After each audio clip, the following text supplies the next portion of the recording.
surga disediakan untuk orang yang tidak punya dosa, sepi surga. Ya, nih ayo jujur nih, ada nggak yang kagak punya dosa di sini?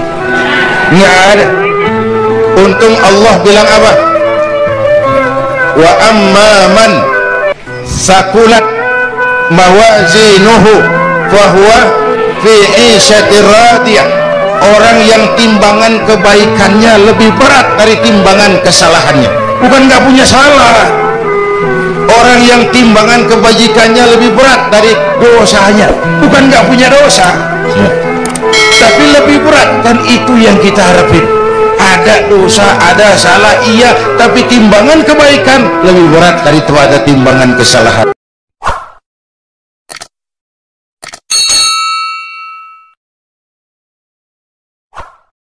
Belum pernah Allah menciptakan makhluk seindah manusia, sesempurna manusia.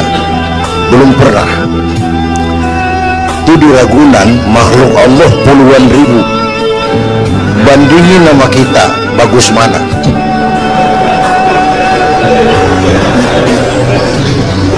Ada makhluk Tuhan tuh yang disebut malaikat, diciptakan dari cahaya imaterial, dan karena itu tidak perlu material. Malaikat diberikan akal tapi tidak diberikan nafsu. Kalau malaikat selalu benar, nggak istimewa. Kalau malaikat nggak pernah salah, wajar. Nggak ada yang bikin mereka salah. Material nggak perlu, seksual nggak perlu, maduit budek, sama perempuan kagak open. Malaikat. Sebaliknya ada makhluk Allah yang namanya binatang, diberikan otak tapi tidak diberikan akal. Mereka hanya diberi nafsu.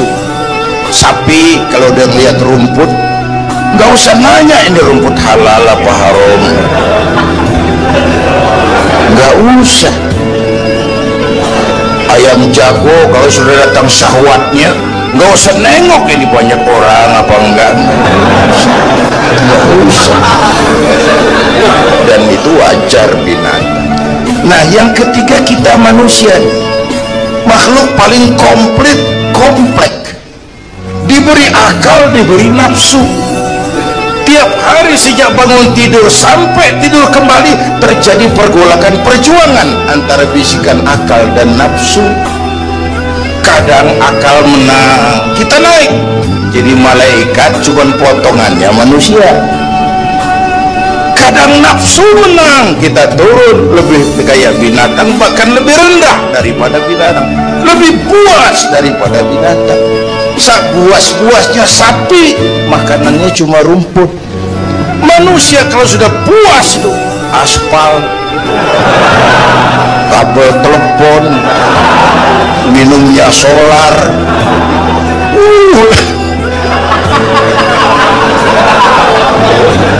lebih puas dari binatang sekalipun. Agar akal bisa mengendalikan nafsu, Allah menurunkan agama, bukan menghilangkan, mengendalikan, mengatur. Manusia tanpa nafsu bukan manusia. Manusia nafsu melulu, kebo.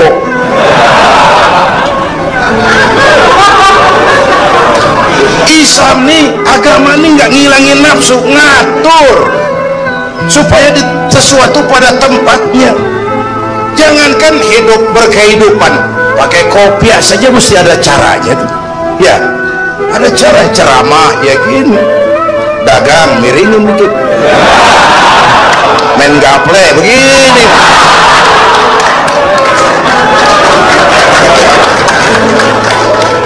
Pakai kopiah aja ada cara aja tuh.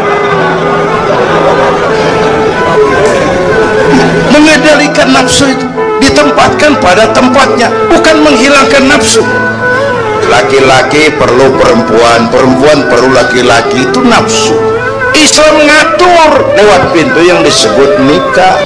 Maka dalam Islam jangankan orang biasa, kiainya boleh kawin.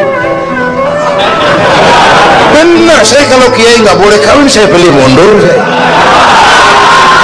Berat rontok rambut.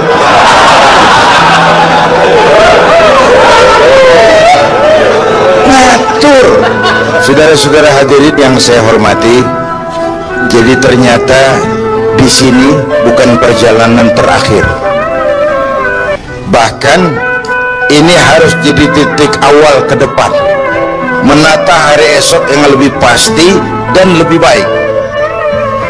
Pertama, jangan pernah terniat kita akan kembali ke sini lagi. Jangan pernah terniat bahwa kita optimis, itu harus. Bahwa kita semua punya salah, itu pasti. Nih, saya nih, Zainuddin nih, kalau mengharap masuk surga pakai amal yang saya kerjakan sendiri, roman-romannya tipis harapan. Bener. Sholat saya berapa banyak saya tahu, sedekah saya berapa duit saya tahu, sholat saya berapa banyak saya tahu. Terus saya baca sejarah, Nabi Adam dosanya atuh, makan buah khuldi. Nabi Adam dosanya atuh, dikeluarin dari surga. Kita dosa banyak, pengen masuk, kan kagak nyambung nih, nggak nyetlek. Untung Allah itu bukan Tuhan pendendam. Allah itu ramah dan penuh rahmat. Manusia, dosamu banyak, coba kau lihat rahmatku jauh lebih banyak. Manusia, dosamu besar, lihat ampunanku jauh lebih besar. Kau nangis di hadapanku, aku senyum melihatmu. Kau berjalan menujuku, aku lari menyambutmu. Sini manusia, sini. Itu yang bikin kita optimis. Allah ramah dan penuh rahmat. Tuhan kita bukan Tuhan pendendam. Jangankan kita nih yang ada hadalan berotan apa Riyadhus Shalihin itu kan riwayat lama. Ada mbahnya bajingan, tengik lagi. Ini pernah membunuh 99 manusia, 99 orang dibunuh. Bayangin, satu hari datang hidayah, ada keinginan taubat kembali, berangkat dia cari ustadz mau menyatakan taubat. Yang ditemuin ustadz belum tapi matang, masih mengkol. Assalamualaikum ustadz. Salam. Kenapa ustadz? Saya mau nanya, apa? Saya mau taubat, bisa nggak sih? Emang dosa ente apa? Saya pernah bunuh 99 orang ustadz. Oh, ente kelewatan amat. 99 mau gedean itu susah taubatnya, susah. Enak aja 99 dibunuh, kurang ajar ente. Oh, niat namanya bajingan digituin naik darahnya, sialan nih ustadz nih. Orang mau taubat kok ngomongnya nggak enak. Gue pikir daripada 99 dengan gue lempengin nih.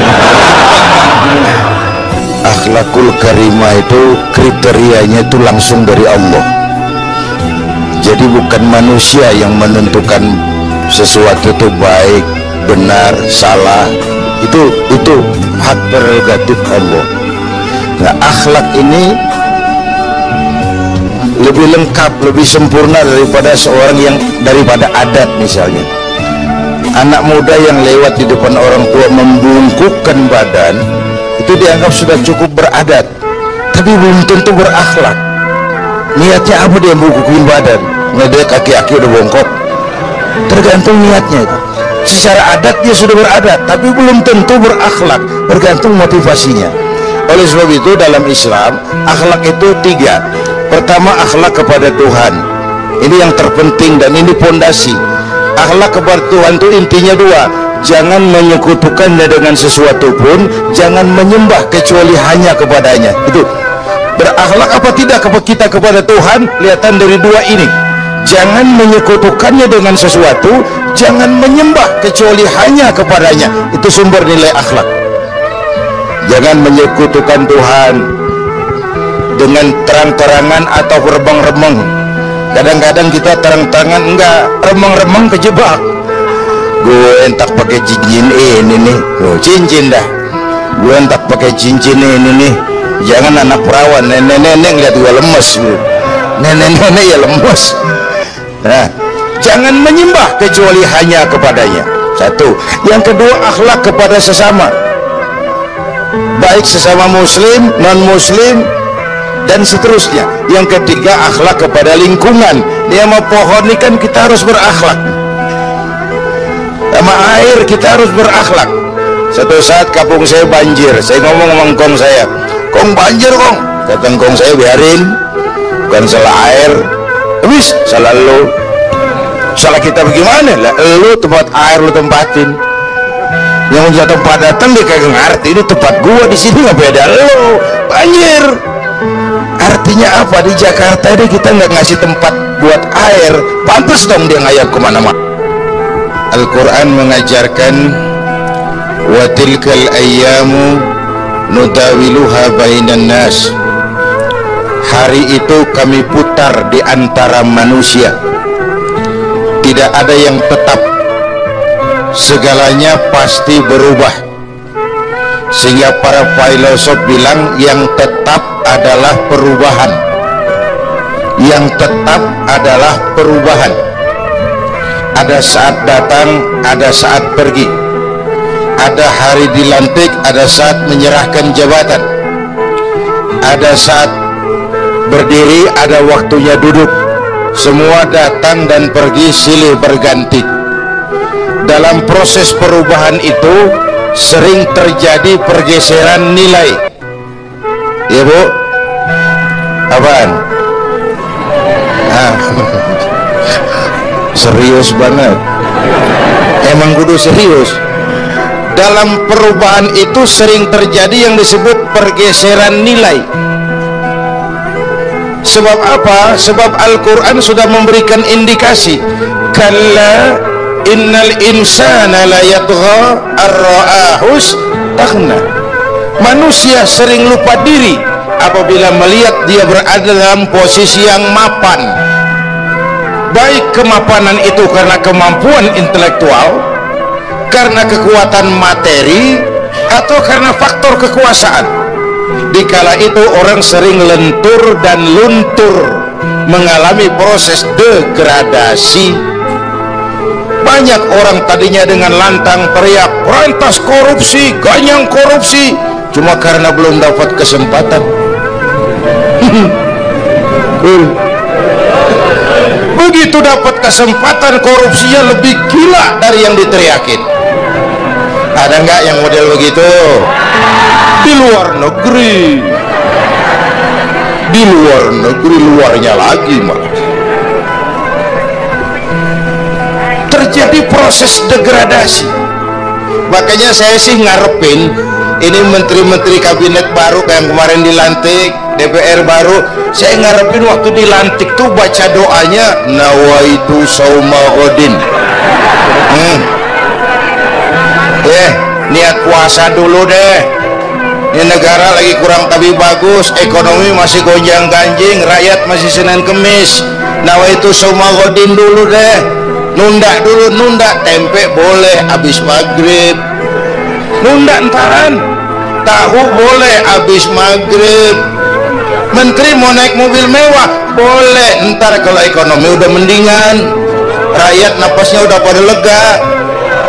Nawaitu saum, ini malah dilantik malah Allahumma lakasuntuk. Doa buka puasa yang dibaca habis rakus semua. Jadi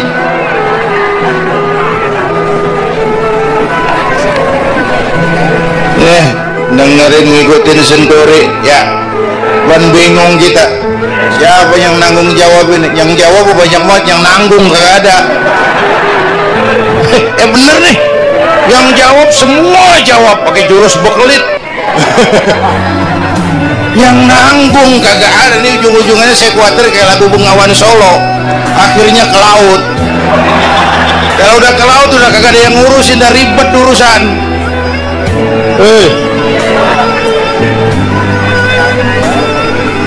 Kita ini sekarang banyak yang merasa pinter tapi tidak pinter merasa. Akibat era informasi kita banyak tahu tapi nggak tahu banyak. Coba dong, siapa aja ngomong apa aja diomongin, begitu dia dalemin gue juga katanya. Banyak tahu tapi nggak tahu banyak, merasa pinter tapi nggak pinter merasa. Orang tuh kalau merasa pinter yang timbul keangkuhan, tapi kalau pinter merasa yang timbul kebijakan. Ayolah, nah itu sama Kodin sebentar kau nunggu maghrib deh. Kalau ekonomi udah beres, rakyat hidup juga rada mapan, itu menteri mau pakai mobil buahnya mewah, masa bodo amat ya dong. Menteri-menteri di Inggris harga mobil dinasnya 200 jutaan, padahal Inggris yang bikin Rolls Royce, Inggris bikin mobil Bentley, Inggris bikin mobil Aston Martin. Aston Martin itu merek parfum apa mobil berarti? Hah? Merek parfum apa mobil? Merek mobil bang. Itu Aston Martin yang dipakai James Bond itu. Oh iya iya. Punya pakai. Gue juga katanya.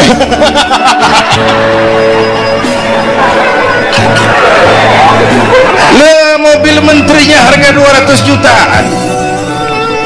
Menteri-menteri Malaysia pakai mobil Proton Saga, produknya sendiri. Kita 1,3 miliar. Mudah-mudahan mobil dinas baru ini bisa meningkatkan kinerja saya, kata seorang menteri. Dodol.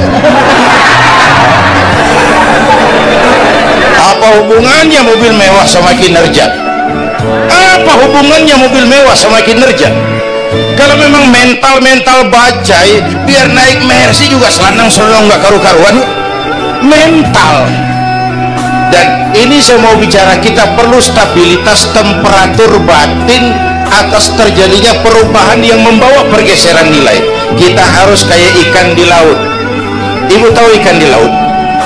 Tahu? Itu katanya ikan di laut udah Kristen semua, sebab yang paling gedenya paus.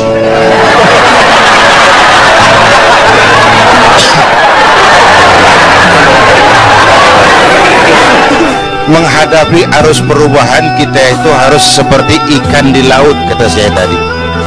Ikan di laut biar 3 tahun berendam di air asin, nggak ikut jadi asin tuh ya.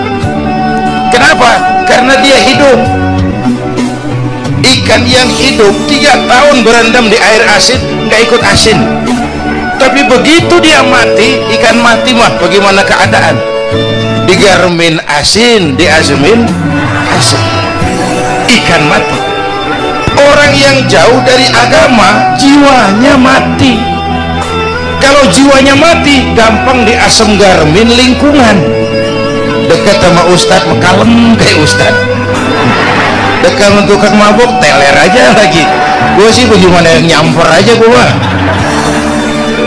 gampang diasem garmin lingkungan. Tapi orang yang jiwanya hidup, silakan buka tempat pelacuran di samping rumah saya, pantang saya ikut. Silakan buka tempat judi di depan rumah saya, nggak bakalan saya ikut. Silakan buka minuman keras di belakang rumah saya, nggak bakalan saya ikut. Jiwanya hidup, dan jiwa akan hidup kalau agama hidup di hati kita. Kita tidak bisa menghindari perubahan, kita tidak bisa menghindari arus persaingan. Sekarang ini jangankan dagang, jadi kiai juga kalau nggak sanggup bersaing. Ini bahasa kasar tapi jujur. Curhat. Karena sekarang orang hidup di zaman banyak pilihan, pergeseran nilai pastilah terjadi. Dulu tahun 60-an Betawi ini sebelum listrik masuk desa, asal sore habis maghrib kita jalan masuk kampung, berasa banyak Islam tuh.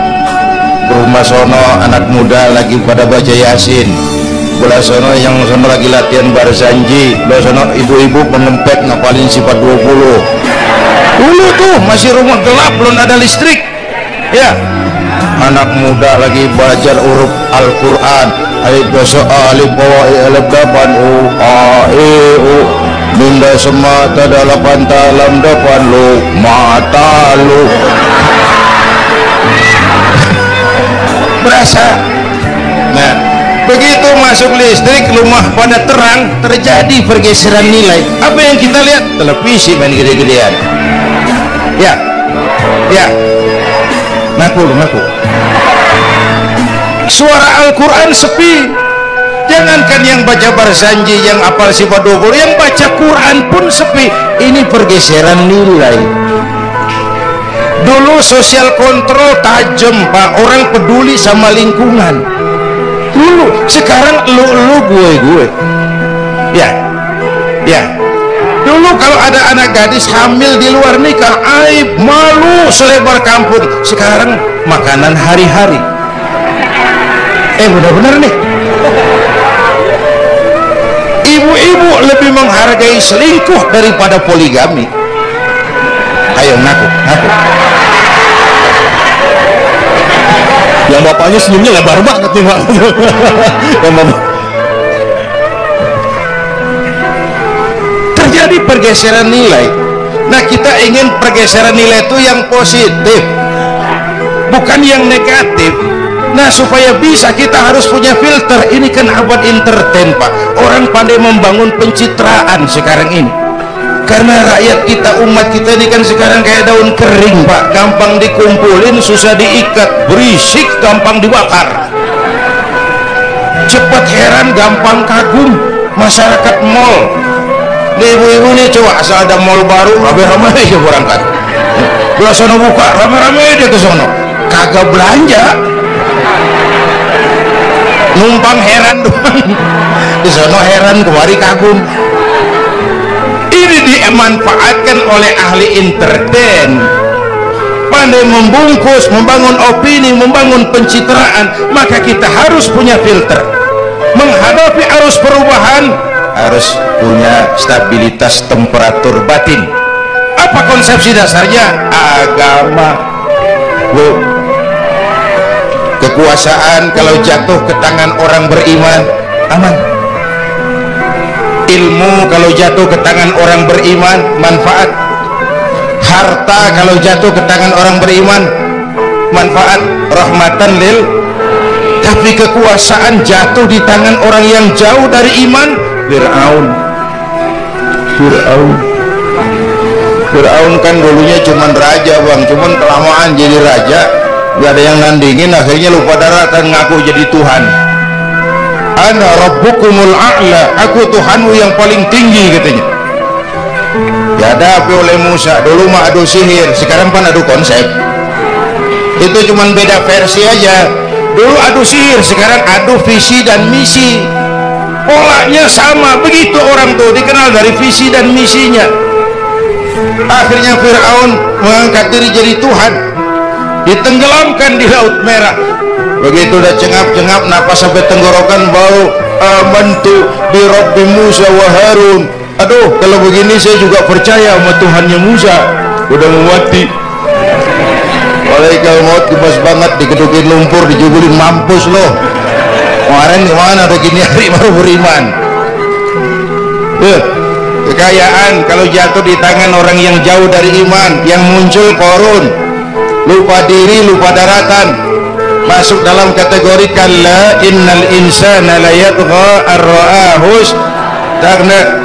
Maka dalam pada itu kita bersyukur Majelis Ulama memberikan fatwa yang berkenaan dengan perubahan-perubahan yang terjadi di tengah-tengah kita, supaya kita ini punya pagar, supaya kita punya benteng ada yang kita pegang.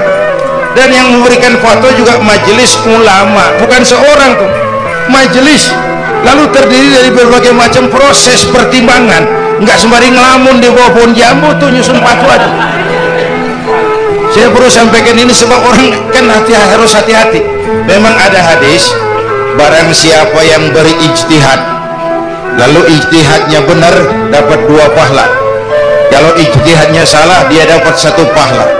Man ijtahada, man di sini bukan lil itlaq, bukan siapa saja, barang siapa lalu siapa saja, nggak beres urusan.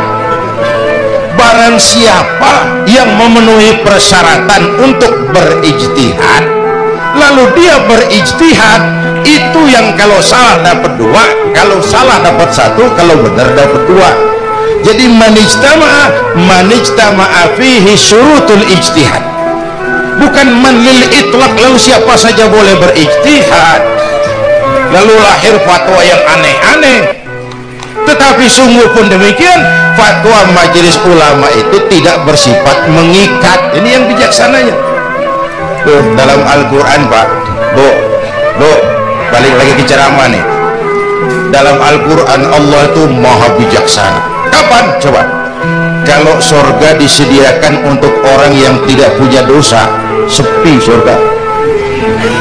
Ya, nih, ayo jujur nih, ada nggak yang kagak punya dosa di sini? Nggak ada. Untung Allah bilang apa?